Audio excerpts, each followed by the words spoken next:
Now, how to become a member of FutureNet? Sa ating kalakaran sa merkado ngayon, maraming nagsasabi na kapag mataas ang puhunan mo, mataas din ang kita mo. Meron din namang nagsasabi na kapag mababa ang puhunan mo, of course, mababa din ang kita mo. At marami din nagsasabi ng mga pilosopo sa labas na kapag wala kang puhunan, of course, wala ka din kita, which is true. Then, some other tells also, bakit pa ako mamumuhunan? Pwede naman akong kumita, kahit laway lang ang puhunan ko.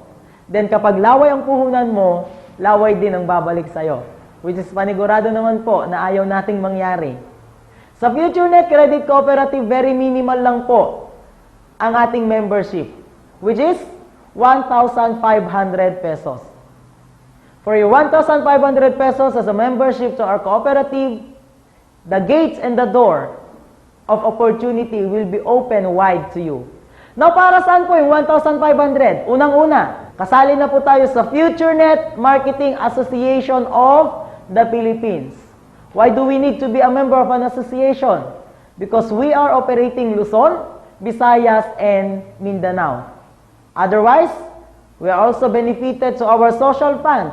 For example po, magkakaroon po tayo ng mga health program sa ating kooperatiba. Then inuhugot po natin yan sa ating social fund.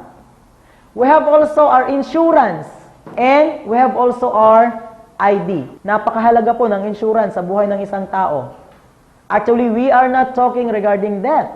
But kailangan po nating paghandaan ang mga bagay na ito. Why? Kasi po, araw-araw po na ginawa ng Diyos sa ating buhay, hindi po natin alam kung anong po pwedeng mangyari. Then at the meantime, kailangan po nating maghanda. If you will be a member of FutureNet, then you are insured.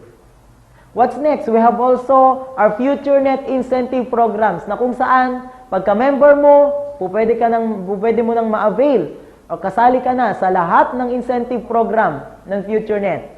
Then we have also our back office web page na kung saan po mabibigyan kayo ng personal account, your ID, and then your username at kayo lang po makakapagbukas niyan. And at the same time, we are also availing the FutureNet plans of our cooperative. Ano po yung mga future plans ng ating kooperatiba? Unang-una po dyan yung scholarship sa mga qualified members. We have also our medical and dental check-ups, our medical and dental services. We have also our housing plans, car plans. May mga other social po tayo, social services. Ilan lamang po yun sa lahat ng mga plano ng ating kooperatiba na kung saan tayo po ang siyang mangungunang magiging benefited or tayo po yung mabe-benefit sa lahat ng plano ng ating kooperatiba. So halagang 1,500 lang, naibigay na sa iyo yung lahat ng benepisyo at nabigyan ka na ng pagkakataong mamuhunan at yumaman sa ating kooperatiba. Aside from 1,500 pesos na membership natin, tayo din po ay naglalagak ng 5,000 pesos bilang required share capital sa ating kooperatiba.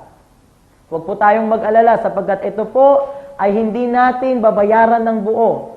Well, kung gusto po nating bayaran ng buo agad-agad, much better. Pero kung wala naman po tayong 5,000, po pwede po natin bayaran ito staggered or 50 pesos every Friday.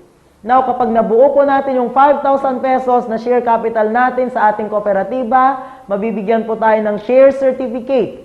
Ang kagandahan po niyan, hindi po nawala yung investment natin. Why? Because at the end of the year, meron po tayong tinatawag na year-end dividend.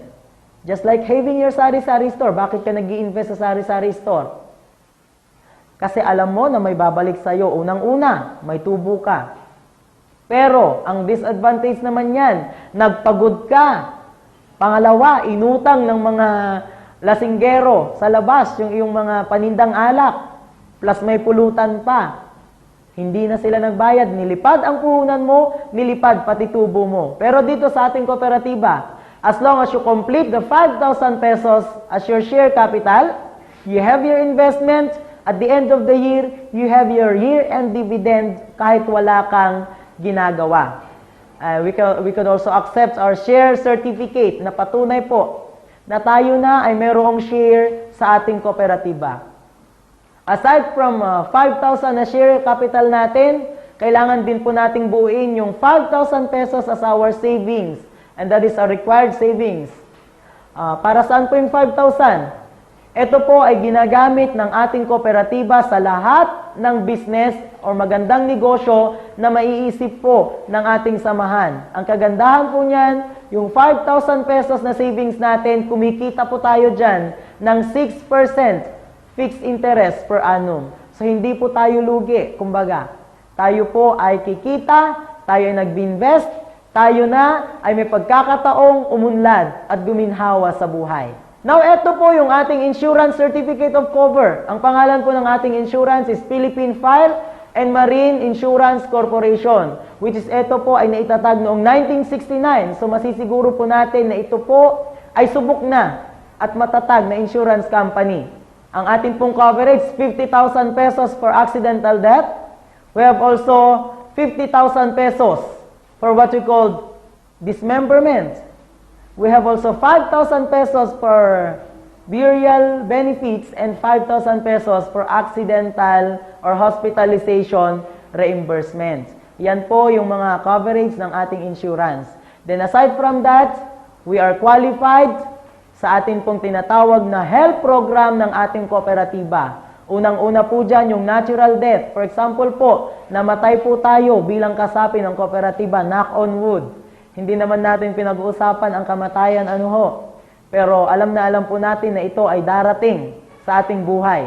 So pag namatay po tayo, alangan naman, naiwanan natin mga responsibilidad sa ating pamilya. Magkakaroon po ng tinatawag na natural death health program or magkakaroon po ng matatanggap yung ating pamilya galing po sa ating social fund. Pangalawa, pag po nagkaroon tayo ng calamity, binagyo tayo, binaha tayo. So, hindi naman po siguro maganda na kung binaha tayo, manghihiram pa po tayo sa ating kapitbahay. Baka po sapatusin kayo kasi pare-parehas po tayong binaha. Ano ho? Ang kagandahan po niyan kapag kayo ay nakasali na sa ating kooperatiba, then dumaan po yung mga kalamidad sa ating buhay, magkakaroon po tayo ng calamity fund galing po sa health program ng ating kooperatiba. Now, paano po natin ito matutupad? Kapag nangyari po yung tinatawag nating natural death or calamity sa ating mga kasapi, sa lahat ng kasapi ng kooperatiba within that week, babawasan po natin ng 20 pesos yung kanilang commission upang sa ganon, itulong sa mga kapatid nating nakalamidad or namatayan. So, dun po yan nanggagaling. And, paano naman po tayo kikita sa ating kooperatiba? Tayo po ay nag-member. Aside from our incentives, aside from our benefits, we can also gain here in our cooperatives. Una, yung FNDRC or FutureNet Direct Referral Commission. We have also there the FNIDRC or FutureNet Indirect Referral Commission. Now we have FNLC or FutureNet Loan Commission and FutureNet Mobile Franchise Referral Commission. So, kung pwede po tayong kumita ng mas malaki at mas mabilis ng higit sa ating inaasahan.